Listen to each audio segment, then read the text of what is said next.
around it, which would be quite nice. That'd be quite a nice idea, actually. Quite nice for them to do, and they're playing on the screen, which is what they like to do best of all. So that might be. Yeah, I'll send that. Actually, that might be an idea. And like you said last week, we also talked about using excerpts from books to their conceptualization process. Like I said, descriptions of a room. Could you embellish on that? Yes, I mean, I know you do a project with them quite early on, don't you, where they got to do a room, their own room at home, basically. Their own room at home. But then I think you could make more of that. If you told them they had to find a description of a room in a book, some sort of literary text, and then do that room. Yeah, I'll do that. Because then they're translating, not something that they know visually themselves. They're having to translate from written text to visualisation. And I mean, if they can be imaginative about it, you could do anywhere, the bar in Casablanca, I don't know, Miss Havisham's dining room. Dracula's kind of crypt, whatever they're interested in, they should be imaginative about it. Find a description in a book.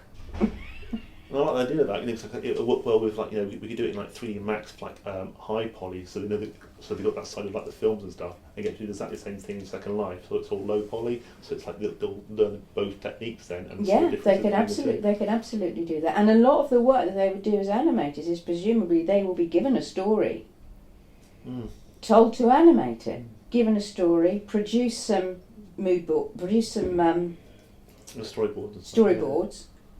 And then animate it. So they're going to have to do that translation from literary text to.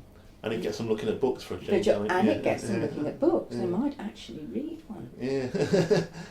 Not many often use a library, so. They might, get into reading one. Have you had any other ideas at all?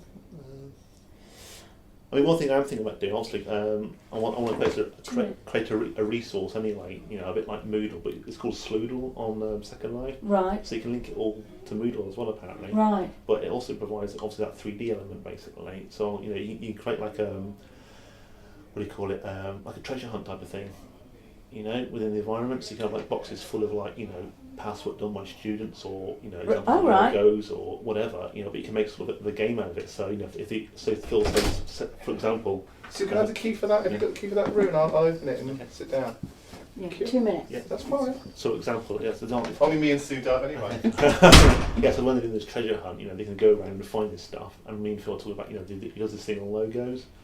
And I filmed all of it, and it'll be quite interesting. If the students don't know what they're doing, you go in there and have a look at what's been done in the past. They've got a better idea of what they've got to do. Yeah, I mean, I guess we would need students' permissions. Yeah. So we'd need to make sure that we could hang on to that work for those purposes. Yeah. I guess there's little fiddly bits like that around that, but no, I think a repository of student work is a good idea, as long as it doesn't limit what the new students produce, if you see what I mean. I mean, another thing, obviously, I really want to do use it as for the summer show as well. So I think that'd be a really good way of getting our artwork out there, and obviously they're not restricted to 4 walls. Basically, they can do what they want with it. So the whole idea of using the brain to create different concepts about space and whatever, I think might be quite a good use for that. Yeah. Do you think that's a good idea? Yeah, I do. Okay. All right. Brilliant. Is that it? Are you happy with that? Fantastic. Yeah, really good. Thank you. Okay, right. I don't know what I'm going to talk about.